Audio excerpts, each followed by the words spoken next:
comes, we're heading out, hear the battle drums.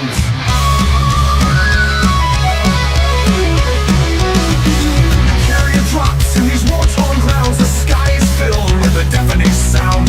Loadouts checked, our nerves are tight, it's chaos out there, but we're ready to fight. Outnumbered, outgunned, our ships torn asunder, canopy smashed, but we won't go under.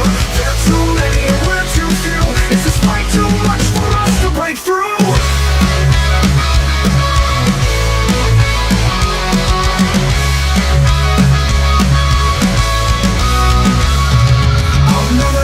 We're lost in the fray. Canopy's gone as the swarm comes to play.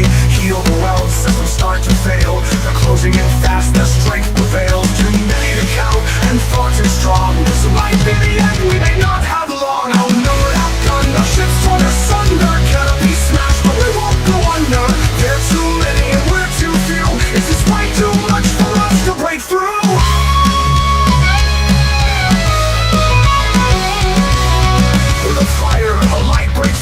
We look to each other, we know what to do. Training kicks in, we form our ranks. Together we stand, there's no turning back. Outnumbered, outgunned, our ships torn asunder. Canopy smashed, but we won't go under. There are too many and we're too few. Is this fight too much for us to break through?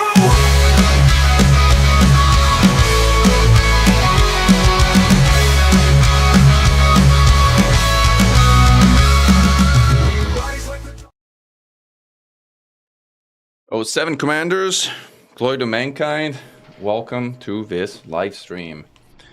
We have Mechan unlocked since Frontier Unlocked has been axed, and the expectation that we were gonna hear from our friends in August in a sort of live setting have been dashed.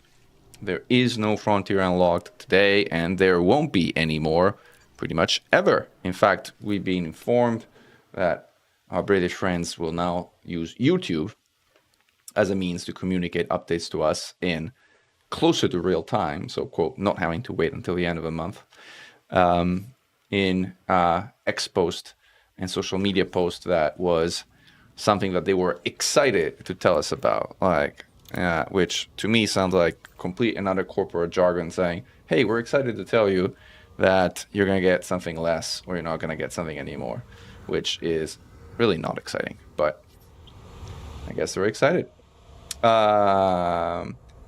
And welcome, Commander Vertichan. And by the way, for those who are streaming on various platforms, you should know that there's a vertical stream and there's a horizontal stream.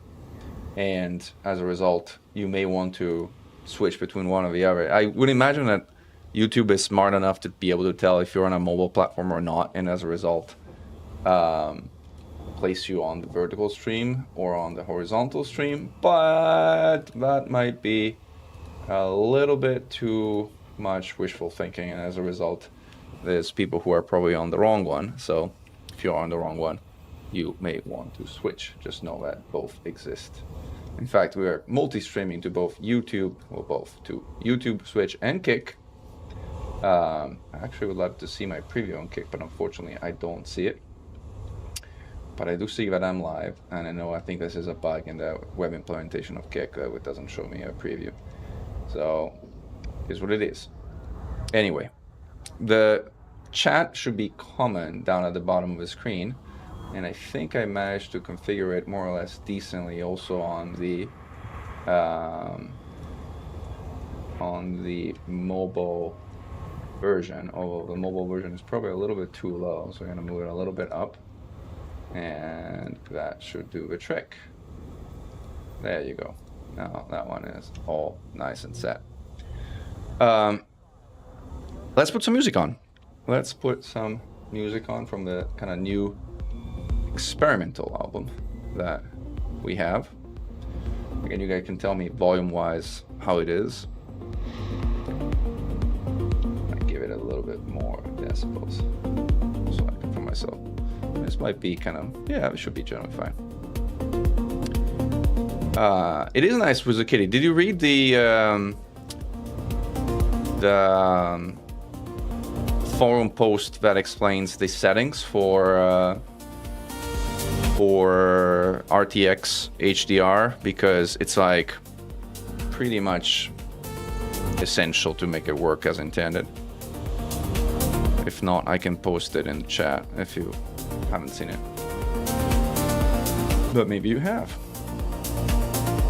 This is the RTX HDR setting, which in my personal opinion should have been made the default, but it hasn't. So it should be one. It's coming up a bit loud. Yeah, I think I raised the volume a little bit too much here, so I kind of lower it a little bit. There we go. That should be fine. Oh, the food bar one is way too loud.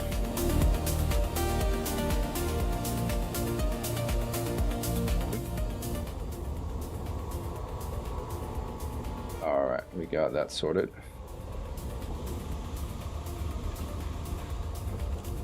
And this looks good, I think. Yep, everything looks good now. Volume-wise, at least. This is still not working as intended.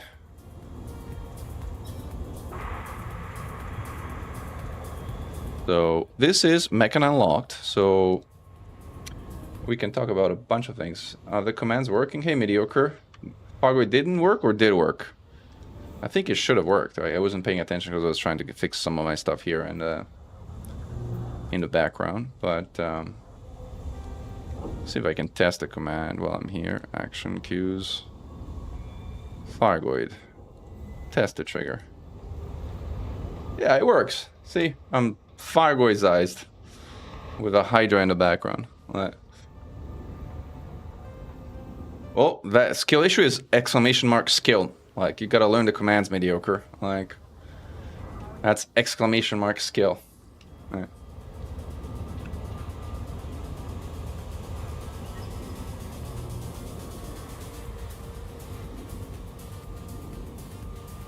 Now that is a skill issue. Like, not even being able to type skill. That shake works.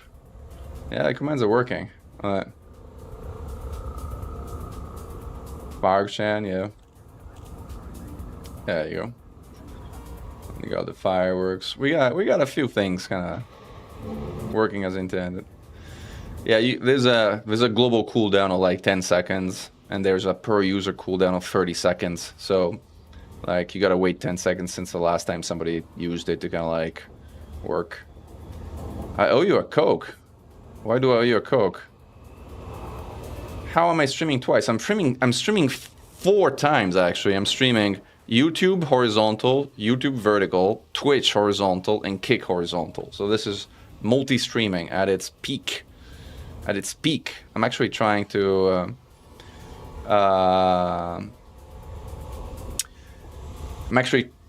get also on TikTok since I have a vertical stream going on YouTube anyway, but that takes some steps. So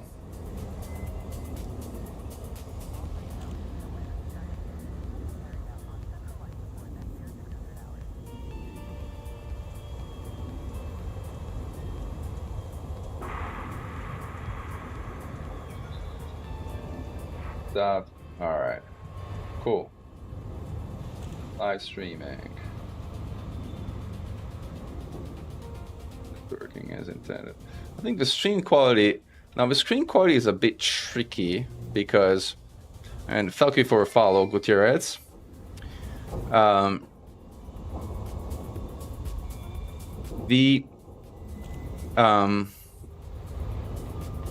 of the tricky part that I still need to kind of sort out specifically is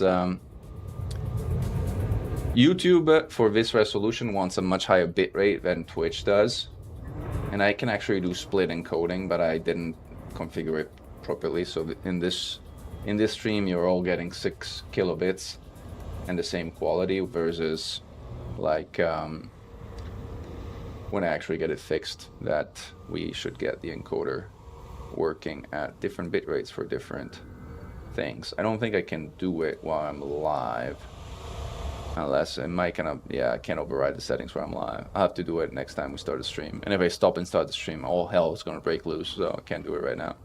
It's like one of the skill issues. Again, you should try skill. You haven't tried skill, exclamation mark skill yet. But,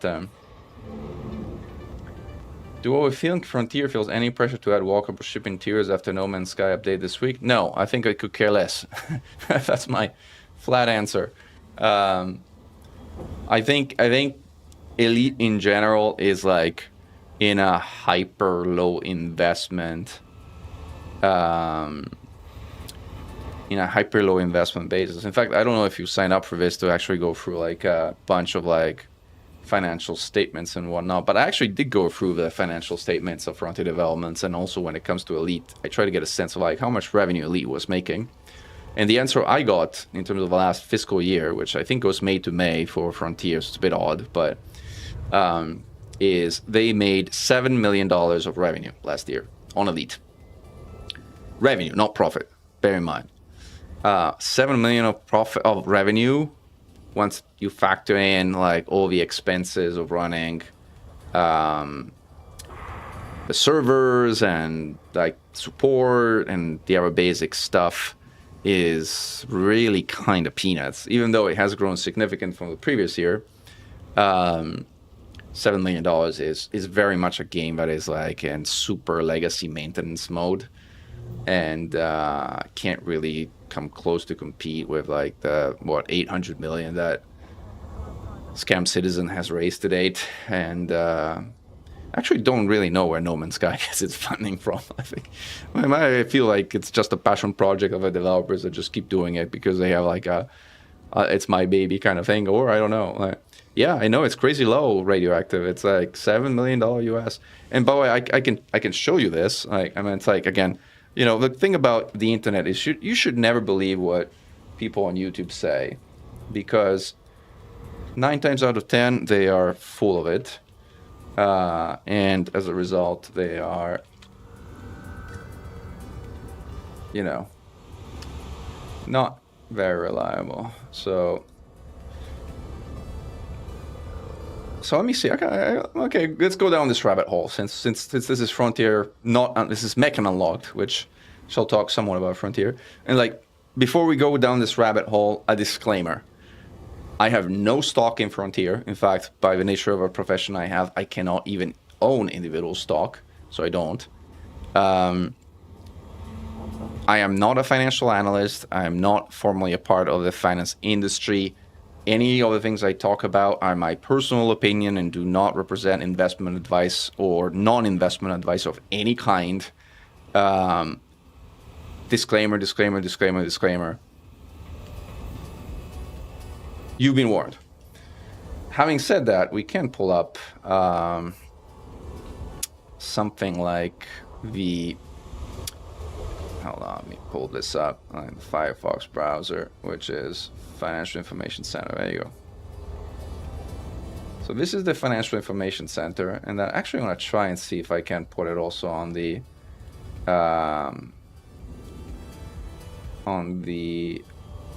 mobile version.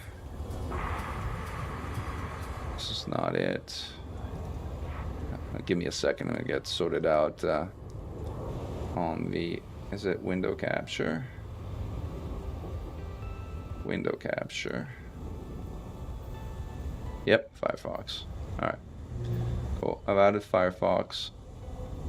I have no idea where it ended up. Alright. There we go. That's it. Alright, let me just see if I can make it a size that kind of doesn't look awful on mobile.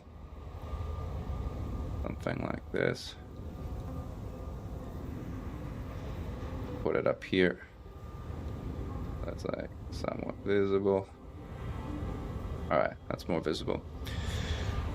Okay, so this is, and again, this is, I've studied this, but I haven't studied this like in the formal like equity analyst level of detail that would actually form a qualified opinion on anything. So take this a little bit about, you know, what I learn and what I think with all the mistakes and failures of me as a human being. So bear in mind. Now this is the last 5 years of the company. And as you can see, Frontier Developments had two very, very rough years in 2023 and 2024, where they lost almost 30 million pounds in terms of operating loss, and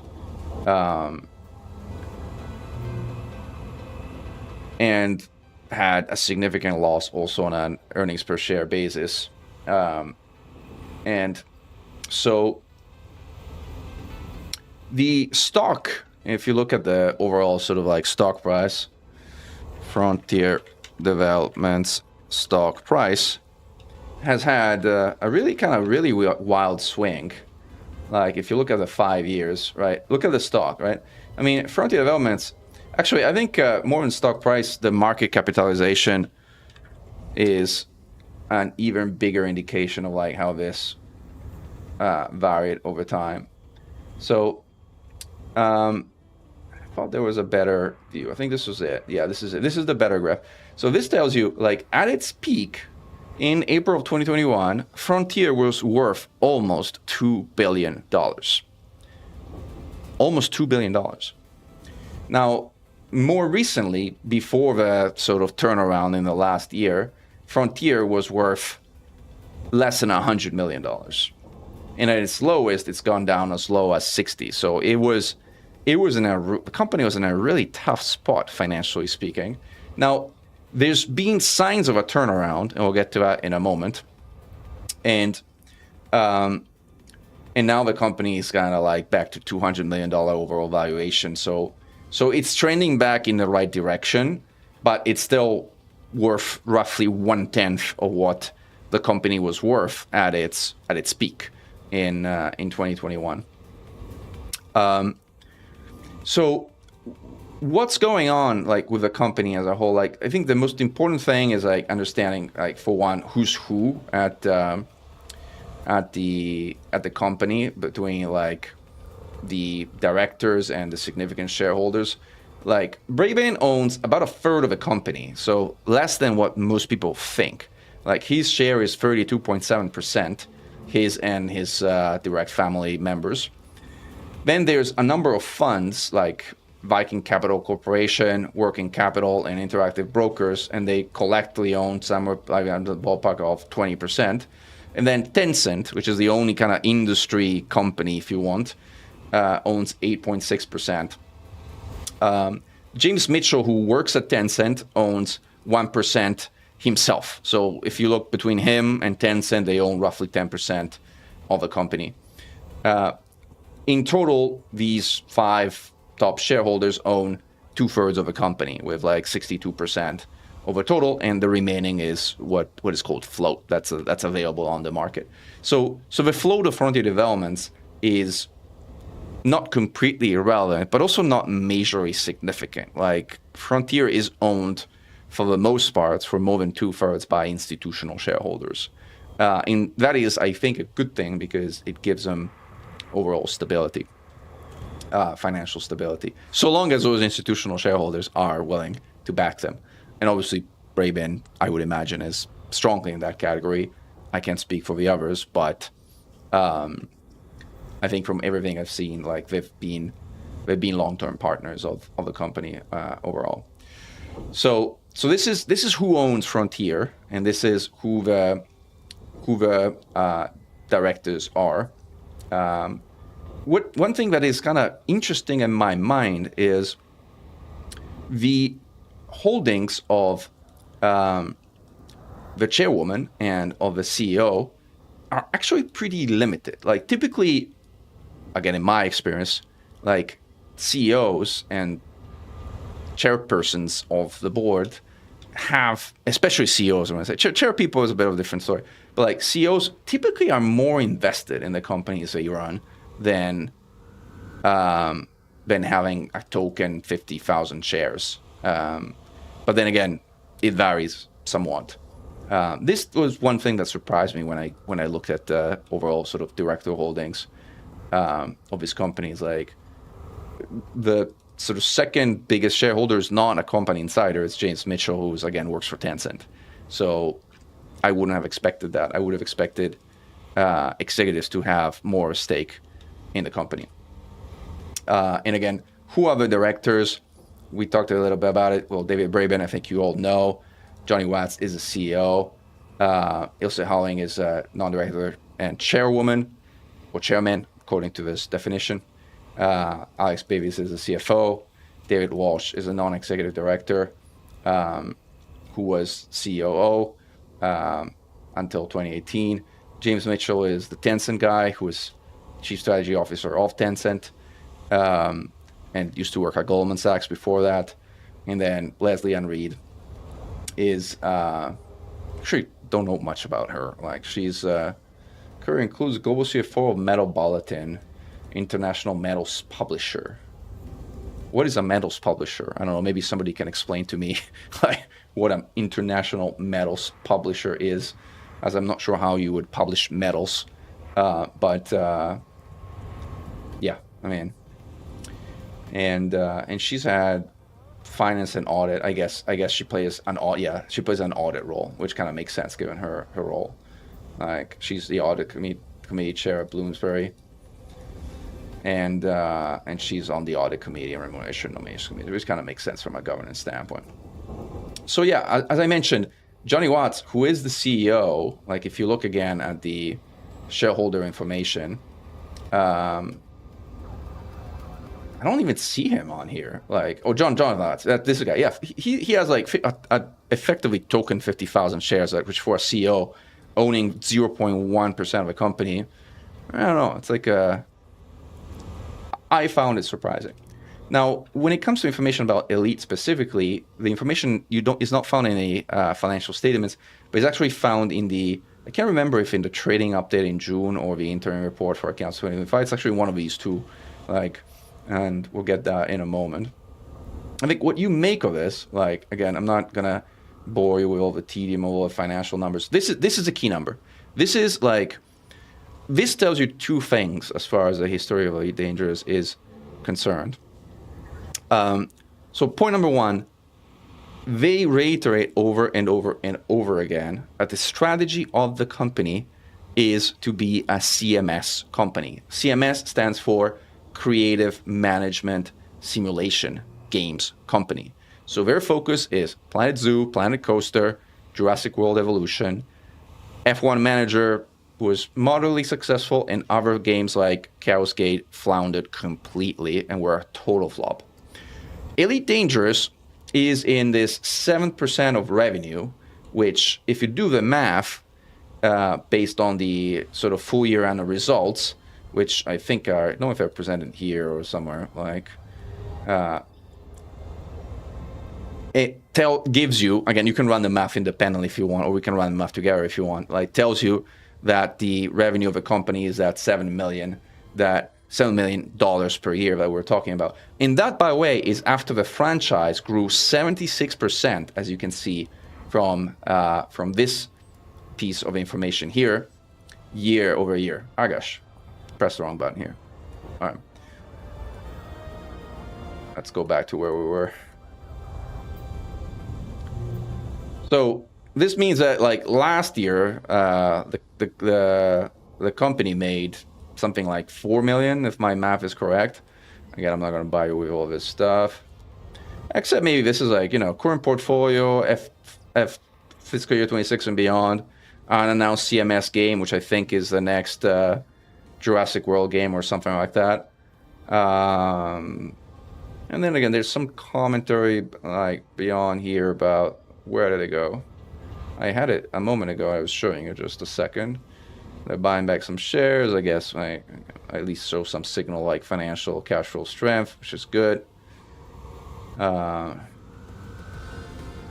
did it go?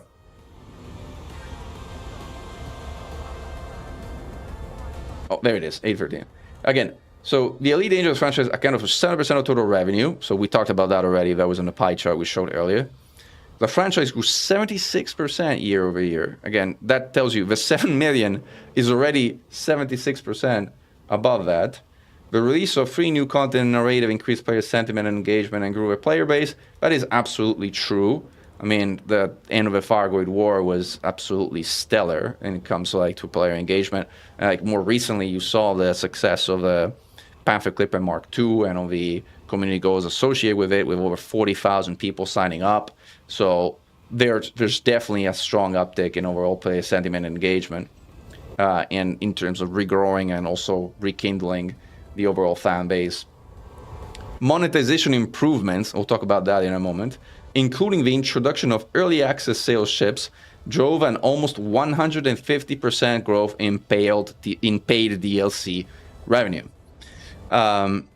which contributed to a 76% year-over-year growth of the franchise. Now, like, yes, there's new ships. What they failed to mention, or at least kind of bury or hide underneath this monetization improvement kind of thing, is the fact that last year they somewhere between doubled and tripled the dollar price and ARC's price of pretty much all cosmetics and ARC store item. So they've grown 150% in paid DLC. Some of that comes from the increased player sentiment, player growth, for sure. But a good chunk of that comes from the absolutely massive price increase that they pushed through to the ARC store, which I would argue, based on this number, from a business standpoint and from a business logic, actually turned out to be quite successful. It's like there's something that's to price elasticity, as in if you hike prices to a point where people just don't see the value anymore, people are going to stop buying things, and so you're going to actively make less money because the variable cost of in-game liveries is effectively zero, so it's all margin. So volume matters a lot. And so if you hike the prices to a point where you lose half of the volume, even though you double the price, then the net result is zero. What these numbers tell us is that the net result is positive. So the price hikes have worked for them. Between a combination of the price hikes and the paid DLC of ships, it's kind of hard again to kind of truly kind of make the most of and understand how this all works, because I don't know if they count the actual ship sales in the paid DLC, because if they do, then the effect of the price hikes becomes really, really questionable and really, really hard to ascertain in terms of overall effects. And then they conclude by saying Elite Dangerous is well positioned for the future, which is their nice way of saying we're not going to kill it anytime soon, which I think we appreciate as players and as gamers. But the more fundamental thing about all of this is, yes, they're not going to kill it, but effectively the whole company, and there's actually, I think, a page even before this, is really being refocused on this creative management simulation strategy. So the investment dollars of Frontier Development is going to creative management simulations. Like every time these guys wake up in the morning and think about what should we be doing, they're going to think about theme parks, dinosaurs, zoos. They're not going to think about Fargoids and Gauss cannons. Or at the very least, it's going to be a very, very distant last in the back of their head in terms of management capacity, in terms of investment, in terms of pretty much like company focus, I want to say. And again, I'm stating this as my interpretation, not as a statement of fact, but as my interpretation of the statements they've made. And now you've made me into a Fargoid. I've kind of like, I'm translating it into, I know, Mr. Ghost Shack, that's what I was wondering. Like, and I really love your guys' opinion. Like, what do you guys think about the idea that Frontier Developments could, and I'm not saying that I haven't talked to anybody on any inside information. This is just wishful thinking. So take it for what it is. But like, do you think there is a scenario in the world where somebody goes to Braben and says, we know you love Elite, we know how much you care about it, we know how much of your life you've dedicated to this intellectual property. We love it as much as you do, or at least in a similar way, in a similar direction, if not that much. Is there a world where we spin Elite off of Frontier Developments and we do a new Kickstarter, a next generation Kickstarter, to begin investing in Elite again and sort of rebootstrapping the game, also from an investment standpoint? Which I don't know if from a business case standpoint it would make sense, because you make the argument like, how on earth are you going to compete with a game like Star Citizen that has 800 million in cash sunk into all of it? But I actually kind of disagree with that point. I think a game with $10 million on hand of player-funded money or community or passionate fan money, which truly loves and truly believes in the game, can do amazing things, possibly even better than like, some of the biggest like industry names with $1 billion on hand. $1 billion, like more money, more people, more work can create more chaos, more problems, more issues. Like what you need core gameplay loops that are fun. What you need is a community engagement model that works and gets people together to enjoy and have fun as a group and as a community. Like if you can put those things in, and Elite is so close from really nailing so many things on that dimension and has so much potential in my mind. So I don't know, I feel that like I'm like it could be something that could really have a huge opportunity for rebootstrapping, but obviously you need funding to do it. Like I did some sort of back of the envelope math in my head, and my napkin math evaluation of what Elite Dangerous, forget the Elite franchise and brand overall, but Elite Dangerous specifically, as a 10-plus-year-old game, which, yes, has been modernized to a degree, but still has $7 million in revenue a year at some reasonable margins, let's say 20% for the sake of argument, after all things considered, which is $1.4 million a year. Like, slap a 20x multiple on that, right? That's going to be somewhere between $20 to $30 million, which is not exactly pocket change, but it's also a number that is not insane between what you can fund and what you can raise and what you can borrow to kind of like get a handle on a property like this. And it's just not enough, because like you can't just buy the property and expect to be done. Like then you have to invest in the property. So probably you need something like 50 million or so to truly kind of go after the vision that I'm describing right now, which is significantly more than the original Kickstarter. I think the original Kickstarter, I'm kind of curious, but it was actually pretty small. Elite Dangerous Kickstarter. Like, and granted, not everything is funded like by Kickstarter, but if you look at the overall dollar value of the Kickstarter, like the goal was 1.25 million pounds. And granted, they were $20 to $14, or actually pounds in this case.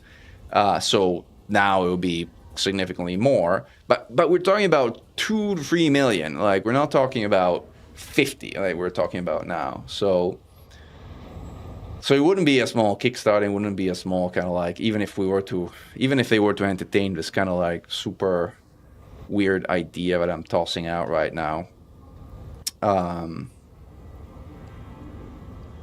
And yes, obviously, allowing salvation in our hearts and believing in his return would solve our problem. I completely agree.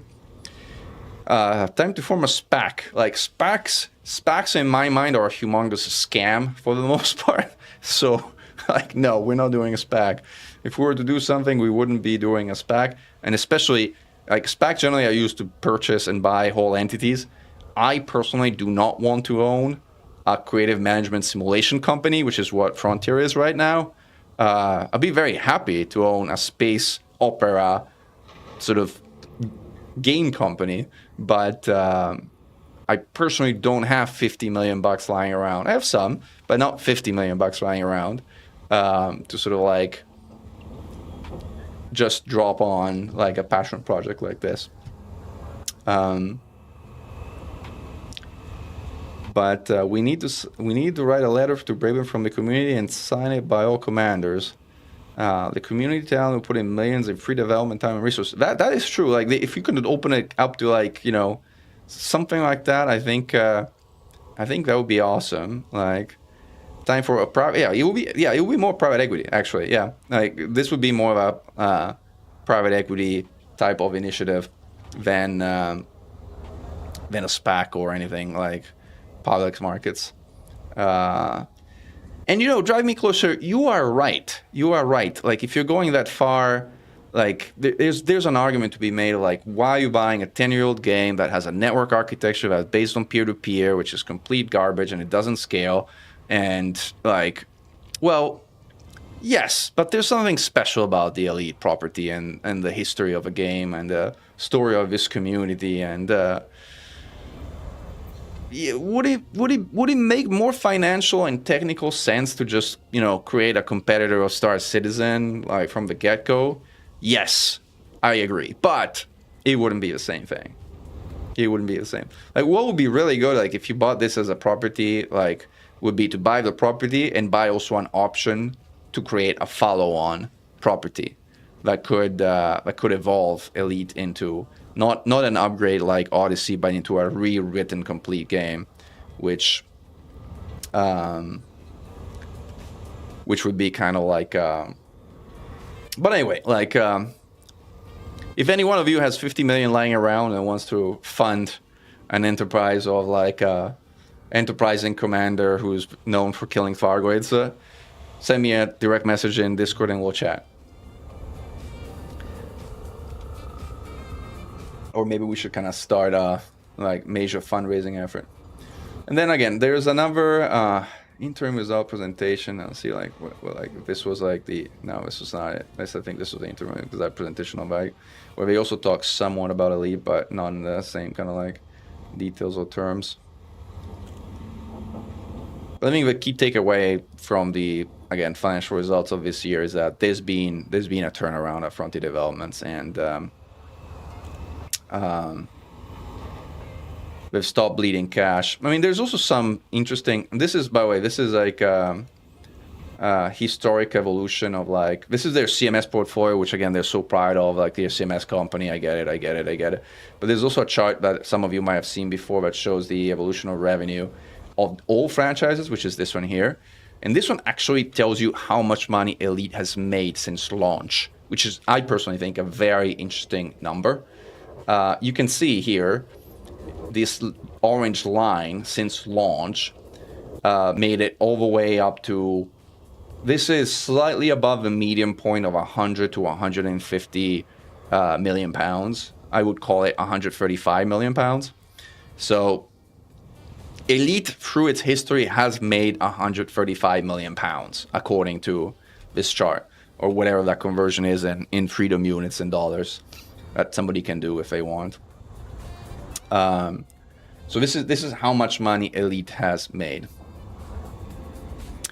And then again, they go on here to talk about like Elite also a little bit later, I think. But there are some implications here as well, which, by the way, we'll talk about in a moment. But once we go back to the previous one. And CMS strategy. We're a content, like we're a creative management innovation company. That's what we do, and we're going to be focused. And which, by the way, is not bad strategy overall. Like, we might not like to hear it as fans of Elite Dangerous, but it's not bad business strategy, I will argue. Especially when you have like $800 million funded competitor in this particular niche. And this is the update on Elite that they did, again, for previous update. You can talk wherever you want, Mirajay. Here, Twitch, like all the chats are integrated, as you can see from the scrolling. They all show up in the same feed, so I see them wherever they're coming from. And this is the update from the previous update, and they say player numbers and base game sales have increased due to enriching the game with ongoing narrative, new features. Yeah, I guess there's some truth to that. Monetization has improved in production and sale of ships, and revenue from PDLC more than doubled. That's really pricing driven at the time. Some ships, but mostly pricing driven. So we're a growing player base. Elite Dangerous looking well positioned for the future. Again, second consecutive statement where they say Elite is well positioned for the future. But again, if you look at the numbers and the overall story around investment, and that's the other thing that I kind of make by just looking at their financials. And I will repeat one more. Like, I'm not an equity analyst, so I'm not giving you investment advice. I'm just telling you what I read through the numbers I see, and you can decide whether I make sense or not. And again, I do not own stock in Frontier. So I was hoping that there was a full financial statement in one of these videos, but I don't think there is. I might have to pull up a PDF to be able to show you that, because there was some substantive. Let's see if I actually downloaded it here. Yeah, see if I can pull up. I have to kind of set up a new screen to kind of like show you the actual interim financial results, as otherwise it's not a browser window, it's a PDF window. I have to pull it up. Give me a second. New, add source, window capture, Adobe Acrobat.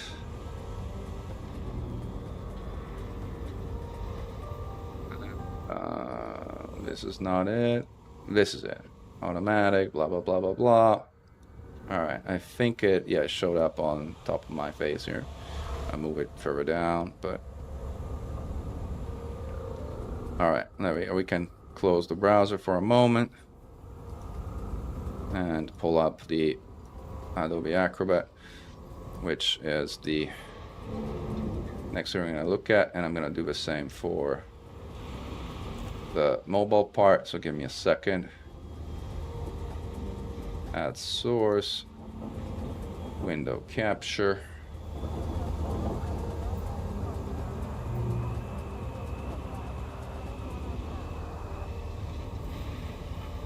Adobe Acrobat, add source. All right, we managed to get it running also on mobile. So fit it also to kind of like actually see it while the chat is still visible. There we go. So these are the fiscal year 25 interim financial result, and this is a presentation as of January 25 for a period from 1 June to 30 November. This is where we talk about all the stuff, and this is the income statement for the first half of the year. I wanted to see if there was like a full year later. There's a bunch of reconciliations here, balance sheet and other things. But no, so we kind of have to go off of the income statement and reconciliation, which again has some interesting pieces. And let's see.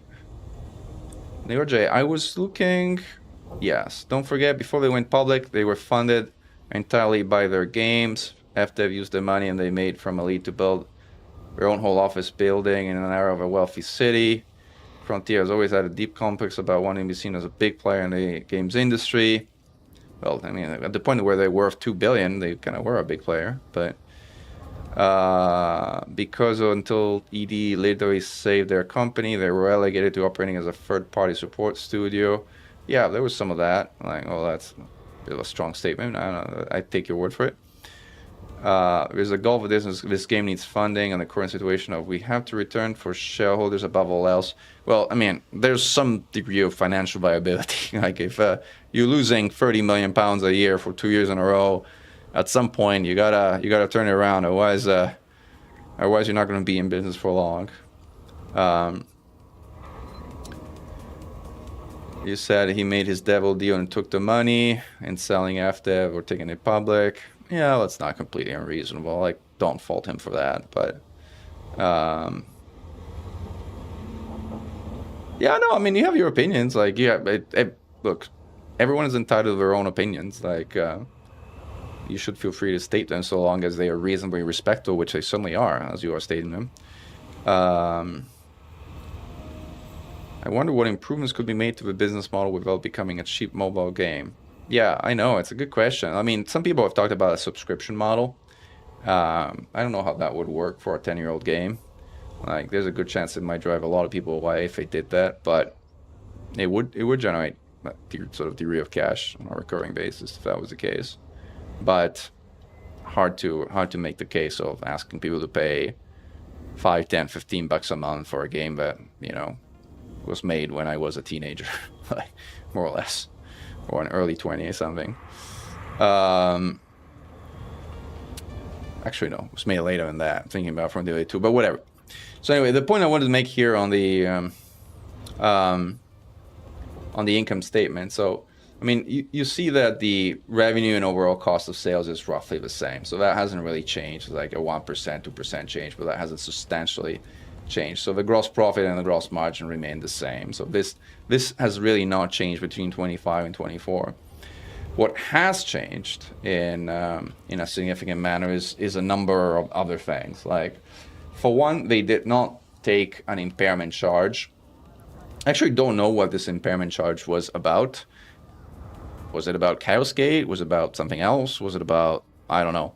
But they took some kind of impairment charge related to some property, so I should go and look up what this is, because it is substantial, but I don't know what it is. They didn't take impairment charges in 25, and that in and of itself was like a pretty substantial difference. Probably the most significant piece, however, is that they reduced the overall R&D expense by $5.5 million. So they cut R&D in the first half of 25 by 22%. And well, that's kind of a big deal, right? They slashed. Our R&D is investments, like how much they're investing into a company. This is candidly like one of the biggest reflections also, I think, of what's going on in Elite Dangerous, like where like the company is well positioned for the future, as they may say, but it is also significantly starved for investment, because all the remaining 20, I am willing to bet that the vast majority is going in their core strategy of creative management simulation. So in building the next Jurassic Park, the next Planet Coaster 76 versus Planet Zoo. So that's the sort of investment piece. So, I mean, if you look at the net R&D, it has dropped significantly but these are kind of non-cash items that pertain to like decisions and things that happened beforehand. So that kind of made it harder to put them into some context. Well, if your music is too loud, where are you hearing? On YouTube? All right, well, we can always lower it. That's easy. Thank you for letting me know. All right. Let me know if now it's better. And the breakdown by franchise or subsidiary, they gave us the revenue breakdown by franchise or subsidiary. You can't really easily break down a P&L by product line. So doing that doesn't really make a lot of sense. So anyway, like this is it. They've cut sales and marketing expenses also by quite a bit. They slashed it almost in half. Like general sales and marketing expenses down 40%. So they've really reined sales and marketing expenses in very, very substantial way.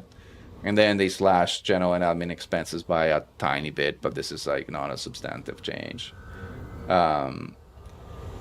Then there were some restructuring costs pertaining presumably to severance that they dealt with in the first half of 24, and pull it all together, like noting that there is a 70 million impairment charge here that is feeding into the operating profit. You go from a situation in the first half of 24 where they lost 33 and a third million pounds. Again, keep in mind, this is the first half of the year. And again, I think in terms of interpreting the numbers, keep in mind that for gaming companies, by far the best period is the holiday period at the end of the year. So like Christmas, Hanukkah, all that shebang.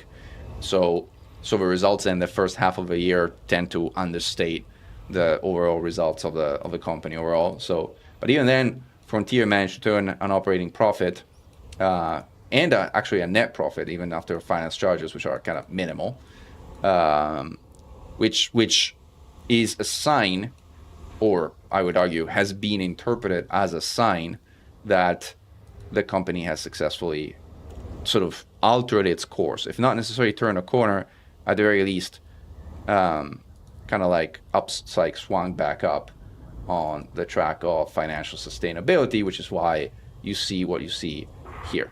You see the company going from being valued 90 million or 97 million to the company being valued roughly 200 million now. So doubling in value roughly over that period of time.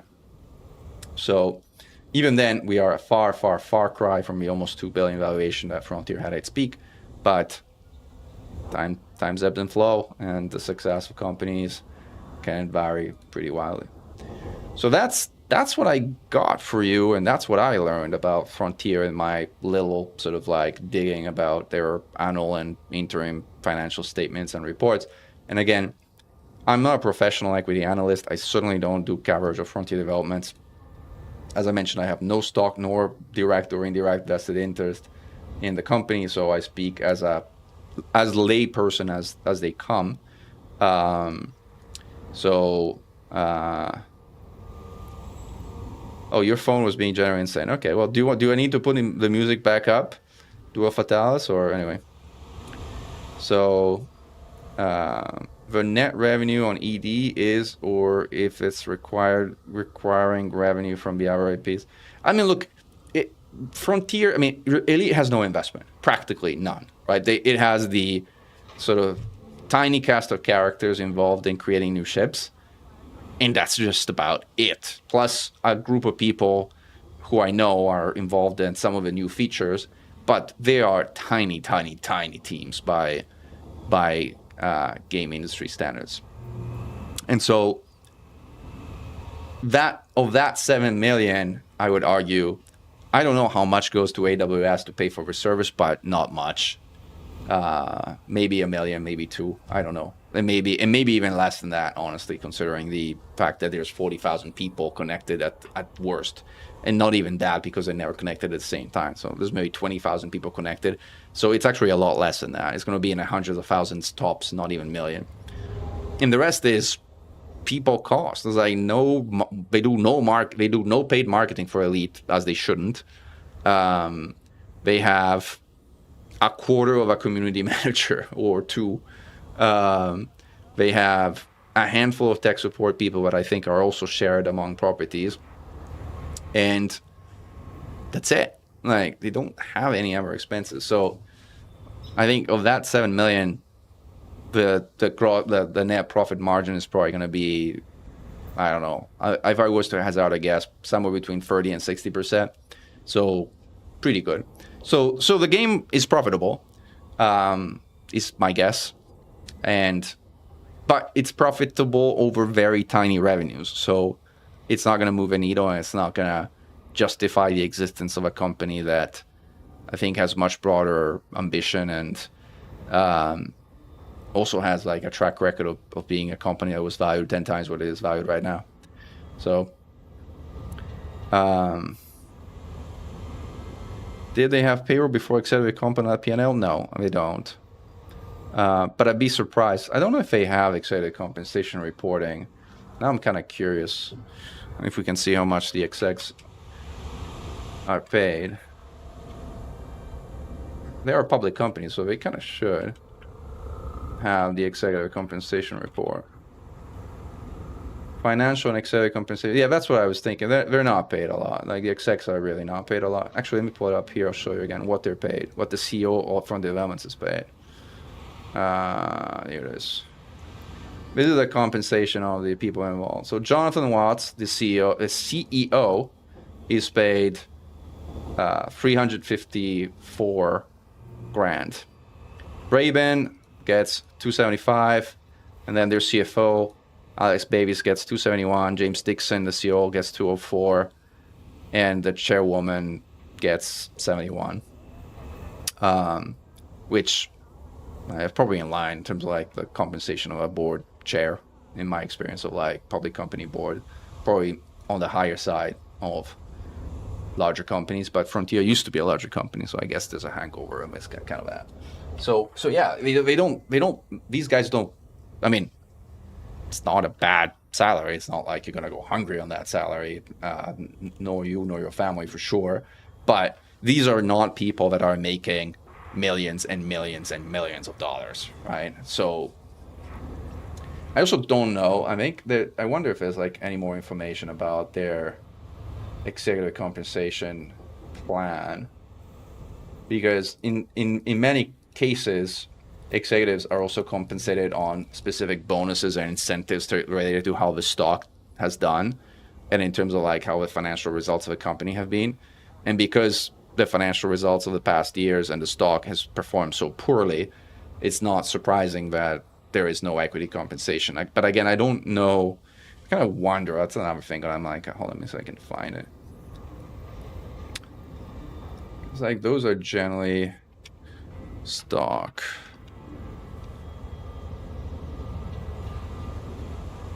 Bonuses, company profile, and facts.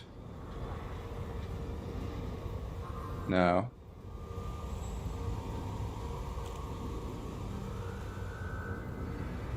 I mean, there's another article.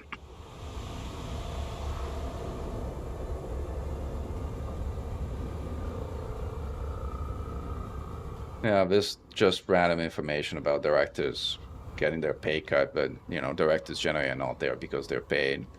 So, no. There's that.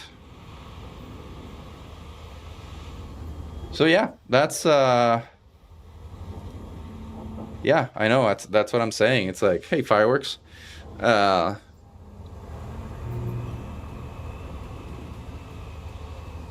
So huge. They announced that they're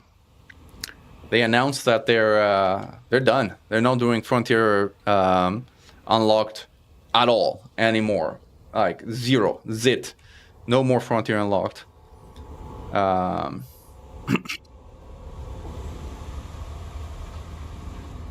And by the way, guys, tell me how the music is, because I know I got people saying it's loud, it's not loud. Right. If I need to change it, let me know. When she was still at FDev, I once got told by Paige to send my CV to them when she showed the EDR director the art they did. I mean, Mira J, you do a great employee of Frontier. I mean, there's some people in the community that if I worked at Frontier, they hire in an instant. Like, you'd be one of them. Jeweler would be another one of them. Ansik, he'd be my trailer guy instantaneously, and he'd do 150 times a better job than the official guys. I mean, I don't know if you guys remember the Salvation video where they had the like Fireboy move around as sprites shooting laser bursts with these weird sound effects. It was so bad. It was just so bad. I'm like, I really hope like an intern did this for free, because like if they paid anybody to do this crap, I can't fathom it. Right? It's just so bad. And then you pull up "This Is Elite" from Commander Adsik, and you're just freaking blown away. It's like unbelievable art based on in-game footage alone, and it just blows your mind. Yeah, you're right. Frontier Development is not doing Frontier Unlocked going forward at all. They shut it down. They will now be only providing updates via individual videos on YouTube, and that is where it's going to be going forward. That is the truth. No more Frontier Unlocked. Oh, they removed the Salvation one from YouTube. It was just, I mean, I'm sure it got clowned on so badly because it was so bad, so bad. Like, I'm not surprised they removed it. It was just too bad. Oh, they made guardianized me. Like, there's a guardian beacon behind me now too, by the way. Someone turn my prismatic shields back on at some point, please. I feel kind of naked without prismatic shields around me in my little box here. Thank you, appreciate it.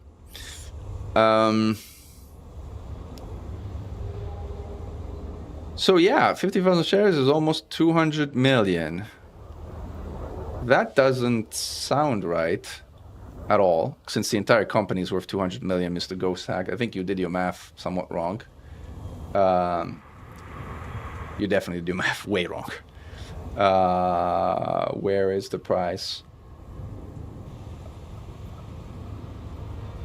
The price per share is $5. So 50,000 shares is $250,000, which, again, in terms of a CEO owning stock in a company, like, again, if I was an investor, I would somehow expect the CEO to have a substantial part of their personal wealth invested in the company in terms of incentive alignment with me as a shareholder. That would be my expectation as a personal investor. It's not a rule. It's like how I tend to see about things and how to think about investing in companies. One of the many lenses that obviously look when you think about investing in companies. Now, there's that, but there's also the fact that, again, these executives, as you just saw from the public report, aren't compensated and aren't paid this crazy amount of money. So, yeah, no. I mean, if they had 200 million in a company, I would certainly not say that. But anyway.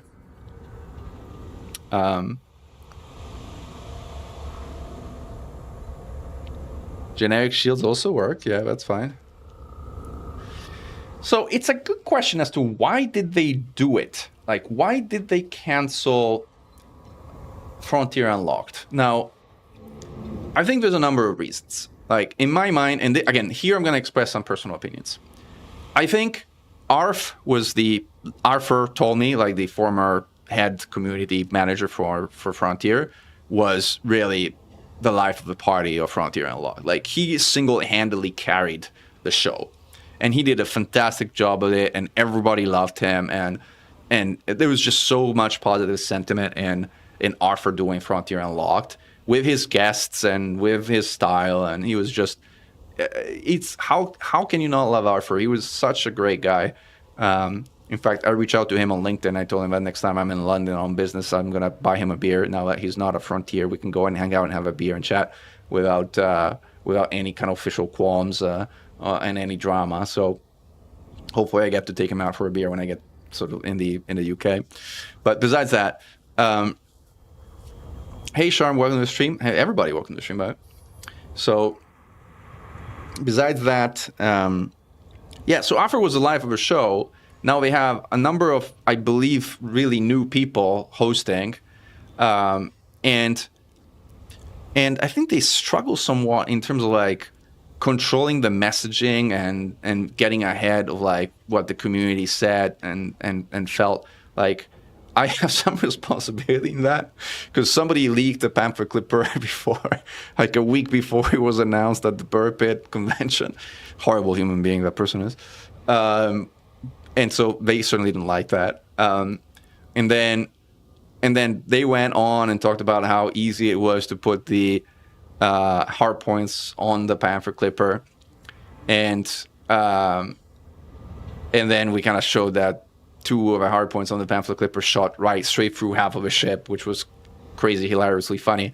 So we actually ended up moving them. But that was, again, a source of hilarity tied to like the appearance of some of your developers on stream. Kind of like, nobody likes to be embarrassed that way. So since they felt they couldn't really control them, and by the way, there's a bunch of people again that were streaming on top and doing kind of like, backseat commenting like me as to what they were saying and saying this is true. What did I do wrong now? What was my skill issue? What happened? Like, why have I been skill issue? Like, what did I do wrong? Like, yes, Benji the NG. I did talk about the No Man's Sky ship interiors. I mentioned it on Discord. Somebody asked me whether Frontier was going to feel the pressure. I said, forget about it, not a chance in the universe. Again, skill issue.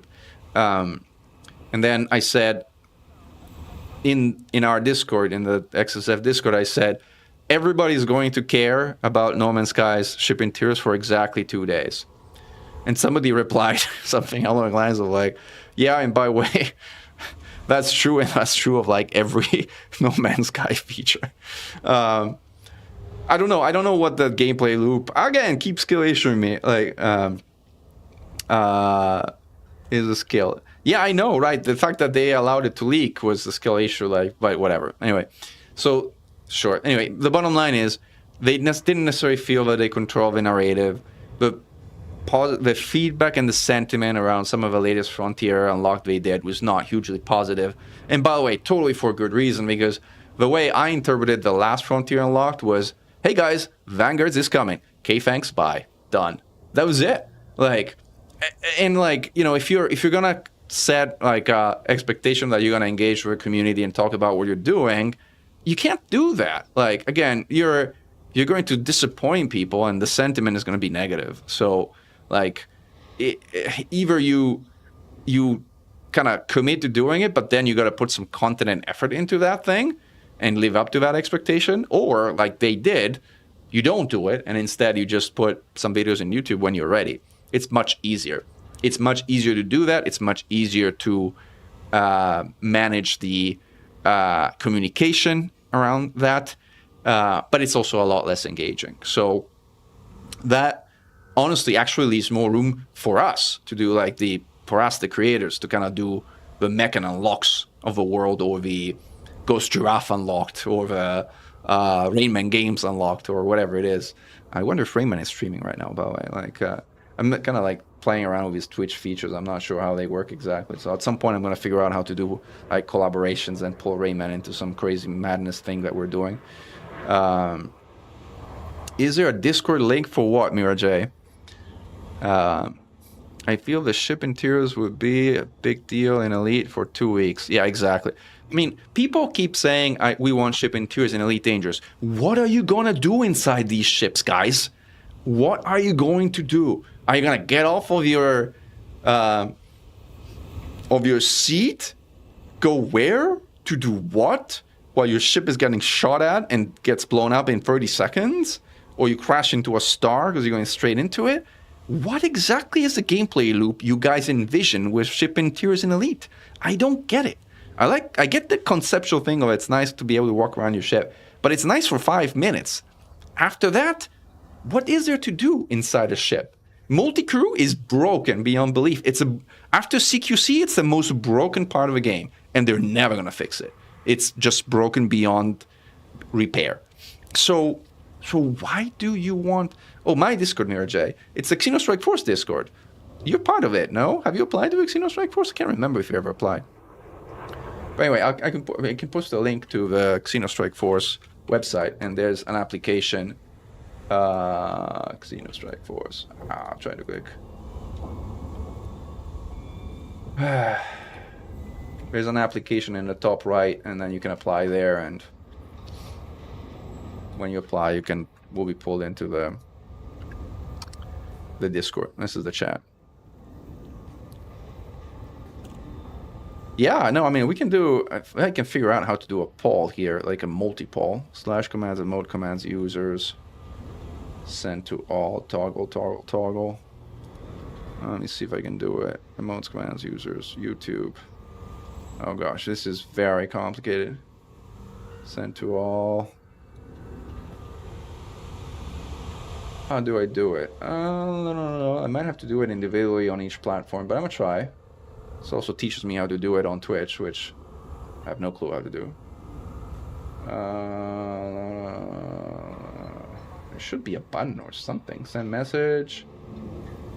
Bits, create clip. Turn on shield mode, chat settings. Where is create poll under Twitch? Mysteries of Twitch. How about chat, edit layout? I give up. I don't know how to do it, the poll. Here's a poll. You can have one of these shipping tiers or the current instant cargo transfer. You mean, what's the current instant cargo transfer? I'm not sure what it is. But if it's anything that has to do with quality of life in the current game, I'll take that over shipping tiers any second. Right.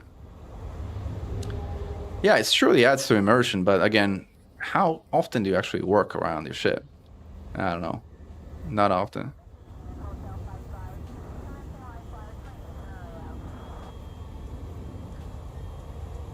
Racing gameplay loops would be fun. Yeah, shipping tiers. Yeah, no reason to exist. I agree with Is a Kitty there. I don't know about the viewership. Like, if you look at the volume of like viewers on, I think they had what 6,000-7,000 people on Twitch when they streamed on Frontier Unlocked. I think that was pretty good. So that's a good question, Dr. Guy 11. No, I have believe it or not, I've never purchased and I've never installed anything related to Star Citizen. And the reason I never did it is because I, from the beginning, loathed their monetization model. Like this concept of selling ships like permanently for disproportionate amount of money, like just ticked me off so bad that I'm like, this is not something I want to support, kind of thing. Even if the game is amazing. And at some point, maybe eventually they'll draw me in. If as games get out of beta in 2092, maybe. If I'm still around, which probably won't be at that time, but whatever. Third Fargoid War where humanity strikes back when? I've been clamoring for it. I'm like, guys, we need a permit to call 70. We gotta go and smash their homeworld. I'm ready to go. I know everyone's here is ready to go, so just give us the permit and we are off. But I've also sent a few emails to Frontier community managers say that we could do some cool events. However, I am presently, I think, not in the best of graces of Frontier developments. So I have not gotten a response. I was not necessarily expecting a response. I was hoping that maybe there was a response because it'd be fun to do an event around that, but not happened.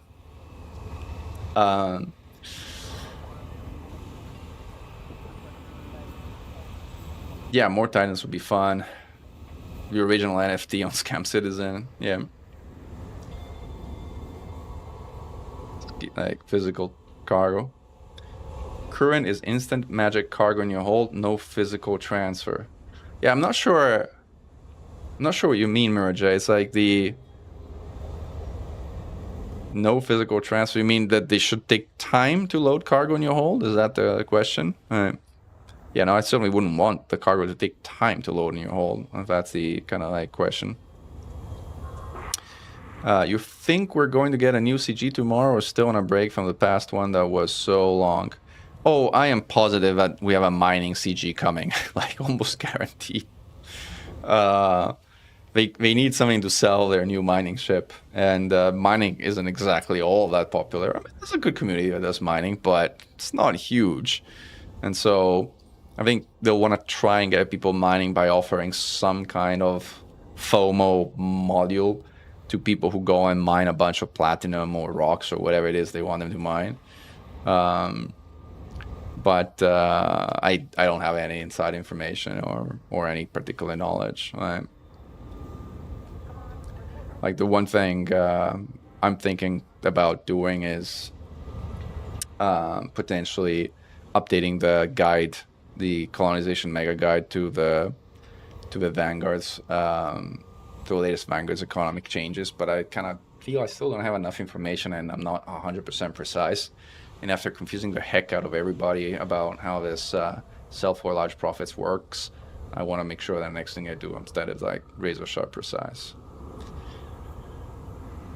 What do you guys think that a new mining laser will do? I think it will mine rocks. That would answer to that question.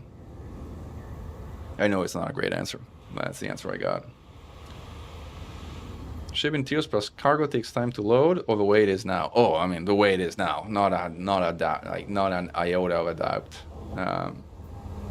For me, at least. I don't know what the others think. Love to hear their thoughts. But for me, the idea of like wasting even more time loading cargo, no, thank you.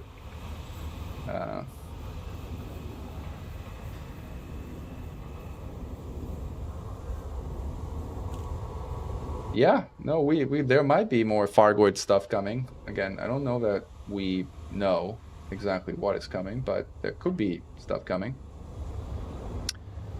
And by the way, this was kind of like started as like, let's go do some stuff, and turned out into a just chatting kind of stream, and let's do some financial analysis of Frontier Developments as a company kind of thing. So like a bit all over the place.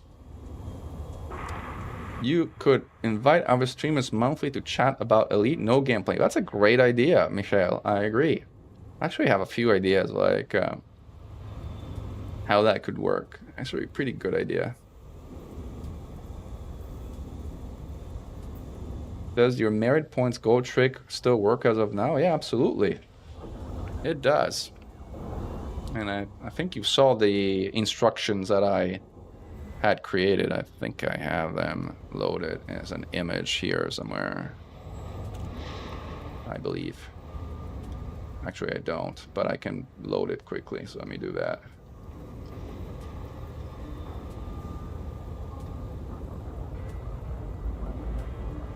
This is the instructions. 1 second.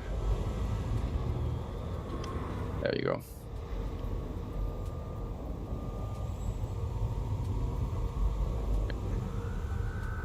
Just set them up correctly. All right, there you go. Okay, bring them on.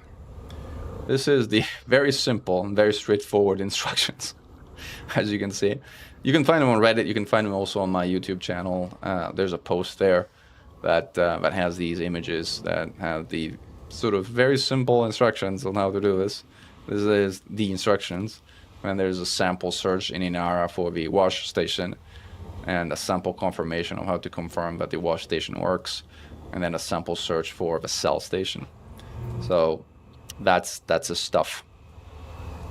I'm not gonna go through it right now, otherwise this stream is gonna last another 3 hours, and I actually need to get some sleep at some point.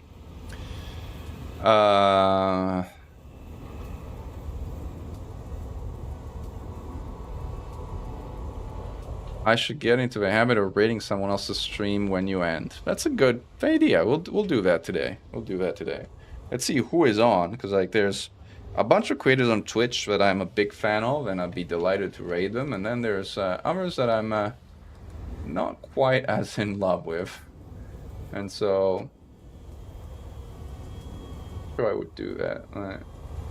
Some of my closest friends on Twitch are not online right now. Can't see like if I can even see who is online. Alright, open a new tab. It's not working.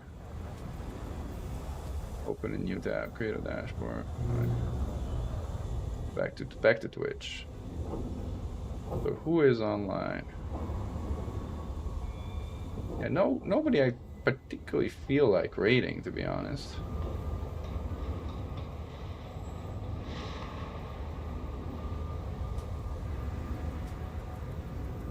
I'm looking for somebody at least I don't know that looks inspirational as far as rating them is concerned.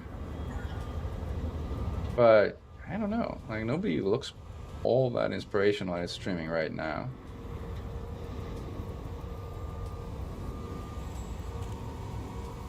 Live channels.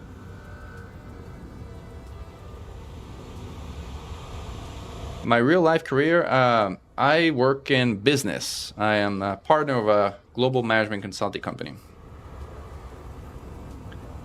Yamix is a friend. Yamix would be on the list of people I'd be happy to raid. Like, he has a very different style from mine, like for sure.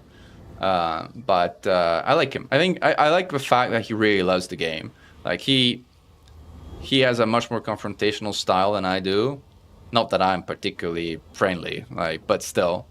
He takes it all the way up 3 notches. Yeah, no, he and I get along pretty nicely. Like, Yamix is a friend, I would call him, like, as far as creators are concerned. Like, and it can also kind of like see us getting along for a while. I mean, we're different, but you know, the thing is, yes, he's very critical and he curses like nonstop, which instead I run very much PG-13 type of streams. Yeah, we did do a few things together. Like we had a number of collaborations, and every time I have to kind of censor my YouTube because it's gonna get demonetized for that particular stream. But it's fun. It's like one of those things you do for fun, not because it's yeah,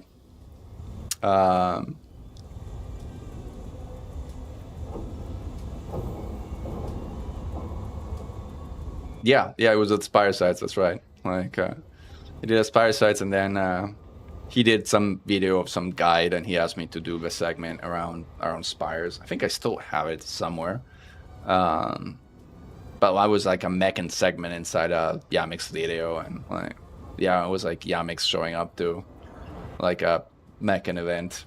So, but yeah, no, I'm a fan. I'm a fan of Yamix. Like, he was streaming now. I'd certainly be rating him, but I don't know. Does he stream on Twitch? I mean, I totally new to Twitch, or I still learning also the ropes of YouTube. So like, not sure I'm. Oh, thanks.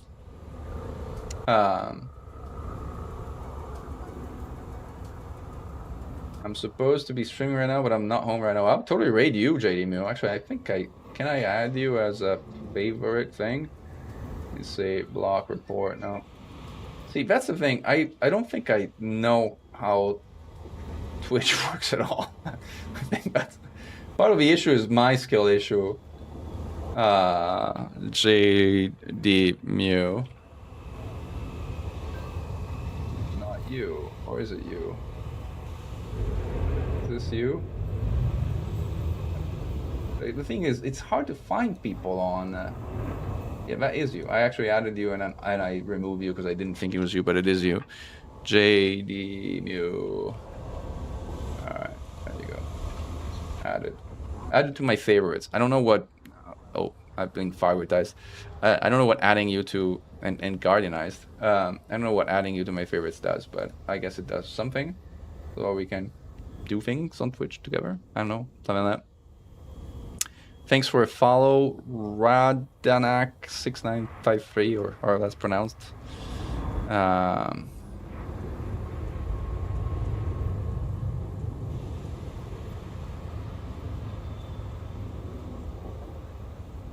You were not accepted, Scott. Why did you not accept you? I mean, usually, if I recognize people, I would generally accept them, but like, I've been guardianized again.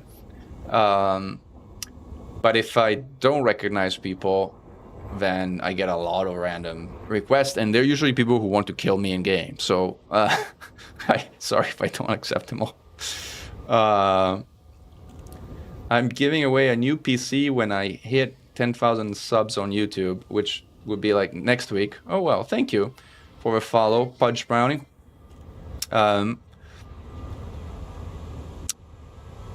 Yeah, 10,000 subs are probably next week, right? I'm giving away a new PC. No, but I did give away a lot of free Anacondas. Maybe I should do something in game. Like, what should be a fun giveaway in game with like some kind of celebration? Oh, Scott Arley. Okay, well now I know what your in-game name is. See, I had no idea. Like, sorry, I didn't make the connection at all. Like, it's hard to kind of figure out what people's commanders in-game names are if you don't know that for a fact already. So. Like, kind of tricky one. Could never drop weapons on Mechan. Learn from you. Well, glad I've been helpful. Like, I appreciate your kind words. Thank you, Crawl. Yes, we did give away 203 Anacondas for real at the Defenders of Hutton Orbital during the Battle of Salt. That was an amazing part of an amazing event. So, well, who gets banned? Well, first of all, that was hilarious. So, as sorry as I feel for Commander Plotu, and as championing the free Plotu campaign as I've been doing, I do think there's a hilarious meme aspect to it, which basically is, if you kill Commander Mechan, you get banned for a week, which I think is kind of hilarious. I grew up in Italy, but I live in New York City in the US. I've been here for like 15 years, so thoroughly Americanized at this point in time. Do a couple of AXI custom builds with the mats to upgrade. I wish I could give mats away. I have no idea how to give mats away in game, so unfortunately I don't think I can do that. Otherwise, I'd be delighted to do that as an in-game event or reward.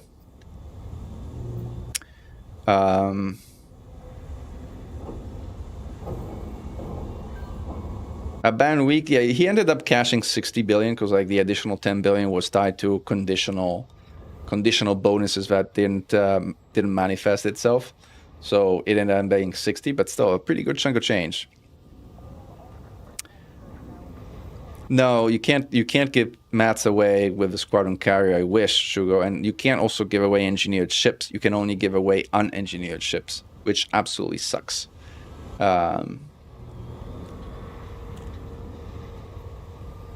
They give Mats a spot of the power play care packages, so Mechan is there at least for Frontier. Well, I mean, you can do it, but I'm not part of Frontier, so I can't do it that way. Do I play in VR? It's not ideal for streaming. No, it's not ideal for streaming. I did have VR. I had the original Oculus Rift, and I had a Valve Index, but I sold them both. I sold the Rift when I got the Index, and then I had the Index for a while, and then I had it sitting there for like 6 months. I used it free time in 6 months, and I'm like, why am I keeping this expensive paperweight here? And I sold it. It's amazing. The experience is amazing. Don't get me wrong, but it is very limiting in terms of like the actual spatial experience around you. And like here in streaming, you should see the amount of like things I have open on these two different screens. There's no way I'd be able to do anything in VR. I have a Tobii eye tracker, which I should set it back up so that it works. There's also on Twitch, there's also the Tobii Ghost. Like if you move to like the overlay, you should be able to click and enable the Tobii Ghost, which is currently not active, obviously, because the Tobii eye tracker is not on. But it's also like something interesting that it lets your viewers see where your eyes are looking on the screen. I don't know. I think that's a cool additional thing.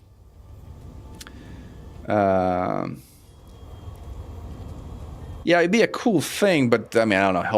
Help winner collect mass faster. You can't really do that in game practically. So I don't know. Like, but it would like the core idea, which is to do something in game for it, would be really fun. I completely agree. That what specifically, I think we need to think about it a little bit.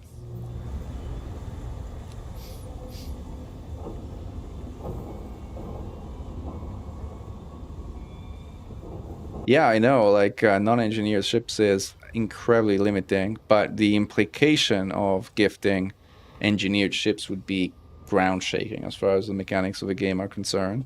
So it was a difficult trade-off. I understand why they made that decision. I'm not sure it's the right one, but I understand why they did it. Yeah, I mean, the problem with me with a Tobii eye tracker, especially when I'm streaming like this, is I got two screens, right? So this is like my gameplay screen on my left, and this is like my whole streaming control on my right, which has 17 windows open with 22 different things. And so I constantly kind of look left and right. Like I might be focused on the gameplay, but then I kind of turn around and see what you guys are saying in chat, and then go back to gameplay and so on and so forth. And so doing it this way, like with Tobii eye tracker, it kind of like constantly looks like the ship is sort of swirling left. It looks very weird. So again, for streaming, it's tricky, right?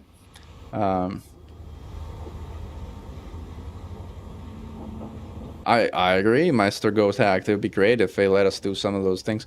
I mean, I've argued, and actually, when I was a member of the partner program, as briefly as I was a member of a partner program, one of the conversation I had with the community managers at the time was like, "Hey, why don't you let us design a ship for the ARX store and brand it with a community branding? So, for example, a ratting ship designed by the Fuel Rats, or an antique Xeno ship designed by the AXI, or a trading ship designed by the Pirate Trade Network." I think those would sell like hotcakes. Like they'd be pushed by their communities like crazy. It would result in like so good vibes and such good overall, I think, feeling engagement that. But they didn't take me up on it. Like so. Like, and instead they sold Chieftain that has the weirdest configuration I've ever seen for an X ship that practically nobody bought. So, or 2M 2S Crate Mark II by Mechan. Yeah, that would be a signature ship. That would be like a bit of a meme ship, so I wouldn't do that. But yes, if I was to sell a Mechan branded ship, it would have to be that one for sure. Yeah, especially if they have like a branded livery. Oh, now with sort of Squadrons piece, you can somehow can do it with the Squadron logos, which is nice. And thank you, Buttercocks, for a follow. Appreciate it. I put all 4 engineered cargo racks on my cutter, and now I am up to 850. That's nice. I put them on my Panther. I know Crawl, right? Isn't it? I mean, look, I don't know. I feel like a lot of the Frontier development community management cadre is afraid. I think they're afraid of engaging with the community, and I don't know why. I don't know if because they've been chastised by management, or they don't feel empowered to do it, or we've been mean to them in the past, which might be true, and as a result, they don't trust us. That might be a factor too. But put it all together, it's hard to say that the Frontier community managers trust the community. That my personal opinion. Hey Beastie, good morning. And I mean, resources are a thing, but it doesn't take a lot of resources. In fact, it takes practically no resources to have different communities design ships that then go into the Ark store. What kind of resources does that take? Nothing. It takes maybe someone to take the AXI logo or Canon's logo for some kind of research ship, or the, again, PTN logo for a trade ship, or the GGI logo for a PvP ship, or ... right? I mean, there's massive communities that are focused around particular activities in game and that are incredibly good at designing builds for their particular activity of interest. I don't know. It was one of the things of like, why not? Why not?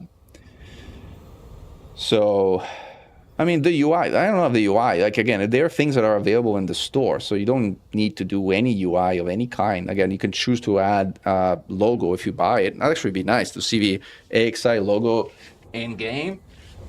But I think it's like all those things that the lawyers come up and say, but we don't have the rights to the logo, so somebody could sue us, or we get in trouble, and then do we really want to deal with that? I mean, imagine us suing Frontier Developments because they used AXI's logo on a ship. I mean, it's only something that a lawyer paid by the hour could come up with, in my mind. It ain't gonna happen, but whatever. Like, corporate people need to listen to their lawyers. It's part of a game of being a manager or an executive in a corporation. Like, you gotta trust them. So if they tell you can't use the logo because you don't have the rights, then this is what it is.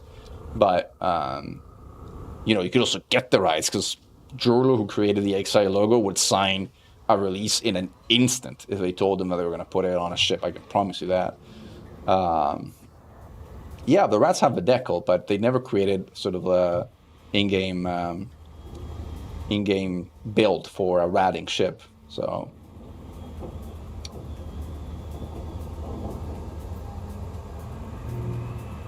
yeah, the Titan Bomber crate was surprisingly good. Of all the ships that they put in the store, the Titan Bombing crate was the least garbage. The fact that it had a shield was idiotic, but other than that, it was actually a pretty decent ship for its task. And easy to fix, because like you drop that shield, you put a hard reinforcement package, and you're pretty much good to go. All right.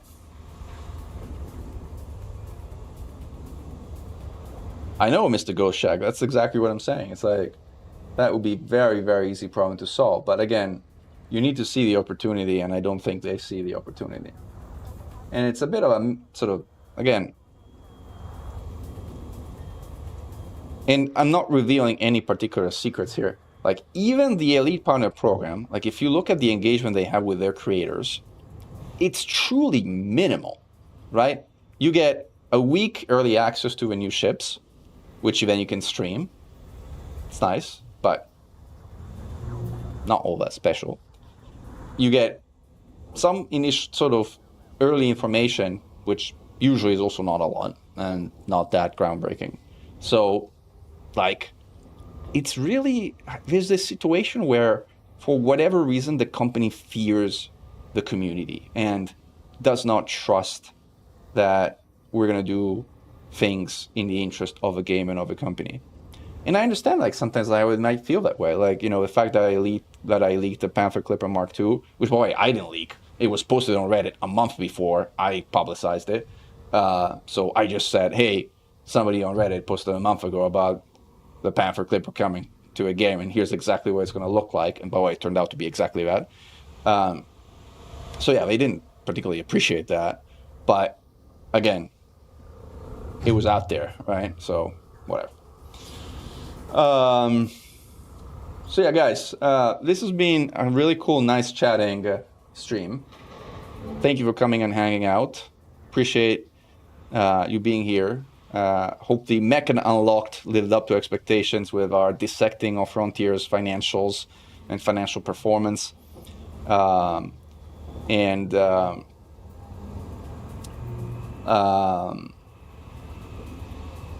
I'm sure there's going to be more opportunity to get back together and continue this beautiful tradition of hanging out. And per your suggestions, maybe we'll also bring a few creative friends on and have some cool dual thing of some kind or some other. Glory to mankind. Commander Mechan, over and out.